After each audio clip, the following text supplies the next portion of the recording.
favorite part. Good morning, everyone. Welcome to St. Bridget's Spiritualist Church for Sunday, January 26th. Gosh, I always say this, I just can never believe how fast time goes. It's just one point you think January has like 900 days, and the next thing it's like almost over, so yay. Just a couple of announcements. First of all, we have a tea, and it's going to be February 15th, and it's going to be from 10 to 2. So as always, it's come in and it's kind of first come, first serve. It's the best way that we can find it to be fair. But please join us, bring your friends. We absolutely love doing this, and we have wonderful volunteers that come and join us. So please mark your calendars, February 15th. We have it 10 to 2, so if you got any other plans for the rest of the weekend, well, we won't interfere with that, and you can still get your spiritual stuff taken care of. Also, I want everyone to be aware that we have, as St. Bridget's, we have Bridget's Pantry. And with Bridget's Pantry, we have gift cards from Superstore or Walmart. And if you need help, please reach out and let us know. We'd be more than happy to try to help however we can.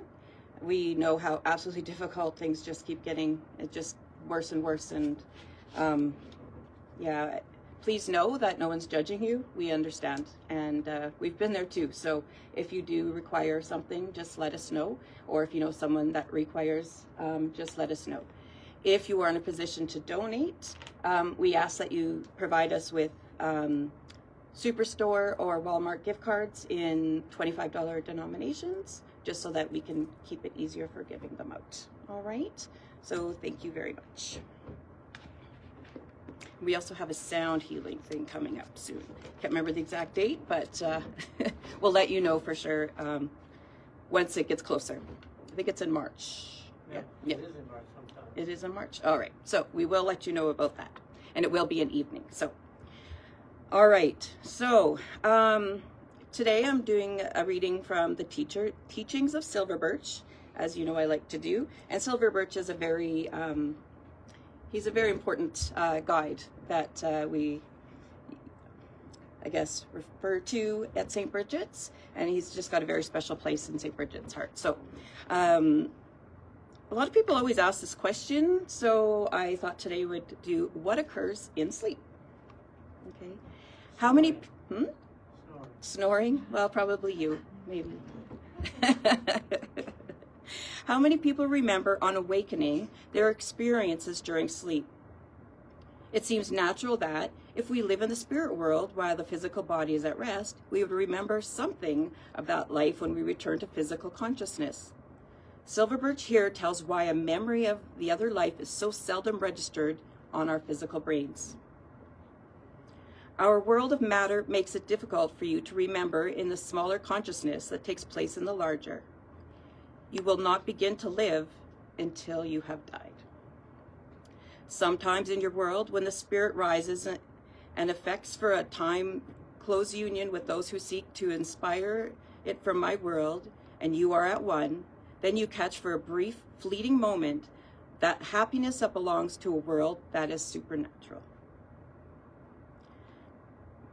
Practically everybody visits my world during sleep, for it is part of the preparation made by the Great Spirit to accustom the spirit body to its future habitation, so that when the final separation is made, there will be no shock, and the newly arrived spirit will gradually accustom itself to its surroundings as memories stir within it, just as you remember gradually when you return to the scenes of your childhood. The degree of spirit which can be reached is dependent upon the state of the soul evolution. All can travel in spirit, but some are limited in their range. Some people travel in sleep to the darker spheres of the spirit world, either because that corresponds with their own soul state, or because it is the action of their own free will that they desire to be used in service. There are many in my world who can be helped by bringing to them the spiritual bodies of those who are in your world. You will find it in the Bible, where it tells how the Nazarene descended into what they called hell. That was not during the sleep state, but it is the same law. It is possible to train oneself to remember the experiences during sleep, but it requires concentrated effort because you will have to train the consciousness to register its impressions on the brain cells. That would be easier for some than others. It depends on how closely the bodies are knit. Those who find it easiest to remember are those who would make the best mental mediums. And then he's got some questions and answers. How can dreams be accounted for? Some of them can scarcely be accepted as memories of spirit travels. There are dreams and dreams. Some of them are capable of physical explanation, as they are only the reflex action of a brain which is hushed for a while. Some of them are caused by the food you eat. But beyond all of these, there are the dreams which are the memories of your experiences in your world, which you retain in very fragmented form. The reason why your dreams are often distorted is that when you come to the planes of spirit, you are freed from the restrictions of earth, and in the effort to remember spiritual experiences in earthly limitations, you get distortion. Next question. Does the communicating spirit know whether he has registered on our consciousness in sleep state? No, not always. We do not always know at seances at the time how much is transmitted. It is often the same when impressing upon people. There's a question. If during sleep we frequently meet our guides, why is it that such meetings are so rarely referred to in seance messages? And the answer is, they are. The questioner will know about them one day, for they are registered in his soul. Even if he cannot recall that memory now through the cells of his brain, one day he will be able to bring it to the surface. You know, things are truer whether you know them or not. Okay. Next question. If our spirits leave the physical body during sleep and the body is left, as it were, untainted, what is there to prevent some wandering earthbound spirit from possessing or obsessing it? Is any spirit guide on duty to guard it against maloccupation? It's an interesting question. I never even thought of that. What prevents this from happening is the natural law that you cannot be obsessed by undeveloped spirits unless you are in a condition to be obsessed. The spirit is not in the body, for the spirit does not belong to the same rate of vibration as the body. You, the real you, are not inside your body. You are not tucked in between your heart and your lungs. You are consciousness expressing itself through an earthly machinery of your physical body. All that happens when you sleep is that the consciousness, instead of expressing itself through the physical body, expresses itself through the spirit body, and because of that, it is expressing itself in the planes of spirit. There is no question of another coming in. It is not as if you have opened a door of your body and someone walks into the body and shuts the door. It is not like that at all. It is all that the consciousness, still in charge of the body, expresses itself on another plane and returns as soon as it's time for once more to associate itself with the physical body. Here's another question. Does that mean that when a person is obsessed, the intruding spirit has received the permission of the spirit of the person obsessed? Sounds like this person has some weird questions, some issues. No, but the person obsessed has created within himself the conditions that make obsession possible. It is all a question of the individual. It is the same when you are filled with a desire for love and service. You attract those higher ones who can use you. It is the same law. The law does not work only for good. It works also the other way.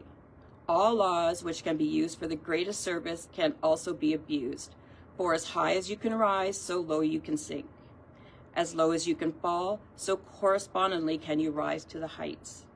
It is the same law. It depends on the way you choose to apply yourselves to it. Question. Are prophetic dreams transmitted to the recipient from your side? Sometimes they are. Sometimes they are prompted by their own loved ones who try to warn them. At other times, it is the experience of the spirit body itself which, freed from the limitations of earth, is able to glean something of the future and to bring in the form of a dream a warning of what has seen ahead in the path of time. Question. If the spirit leaves the body in sleep, how is the body animated, and why does it not cause death? Answer. Because of the silver cord. It is still attached and the consciousness remains. Once the silver cord is severed and the connection between the physical body and the spirit is gone, there is no more animation. Question. Where is the spirit or that part which survives after death when a person is under an anesthetic? I do not know. It may be anywhere. It depends on the evolution of the person as to how far it can go and where it goes. That actually brings up, I had someone who was concerned because they didn't have I guess like a vision when they felt that they had, when their heart had stopped and everything, and they were really concerned that that meant that there wasn't something ahead for them. And when the spirit came through, they said, you didn't die. There was no need to have that because you weren't gone. That wasn't part of the plan. And it gave this person a lot of relief because they honestly felt that spirit had abandoned them, or that spirit wasn't going to be there, because they didn't have it, because, you know, their heart, I believe the heart had stopped for like a certain period of time. And so that's what they were worried. But they said, no, like, you didn't die. So, you know, it's like, we're not going to have a show if you're, you know, everybody's not ready to be there, right? So it was very comforting to the person, and it really was to me as well. Is there a difference between the state of unconsciousness caused by a brain injury and unconsciousness in sleep? Oh yes. When you are unconscious because of an injury that is something which interferes with the normal harmony between your spirit and body, when you sleep, that is a normal thing. For the body knows that every night the vibrations of the physical body slow down and the spirit prepares itself by coming to our world. One is the normal part of your experience, and the other is an abnormal happening that interferes with your makeup. In one case, the spirit leaves the body voluntarily, and in the other, it is forced out because the body is unfit to function through it. So, yeah, so those are, like I said, some questions and some stuff about what happens when you sleep. But there's also something I wanted to bring up, to also mention, that when I was driving here, I was listening to a podcast, and they were talking about people,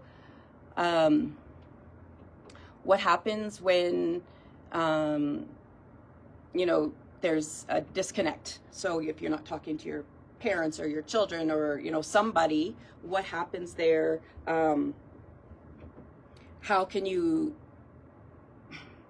communicate with them, and how can you try to, what they were talking in particular was where a child was no longer talking to the parents, and the parents were really upset. And it was said that what actually is you just need to use your spirit to talk to their spirit, your soul to their soul. And there's no stopping of that. So you can tell them how you feel, that you're there to accept them when they're ready, and send them that love. And they said, if you think that's impossible, have you ever experienced or heard of absence healing? Because it's the same thing. Okay, so there's no reason why you can't speak to the other soul and try, you know, put in what you need there, and for it to come, because it will be there. Okay, but you know, we all have our own free will, and we all have our own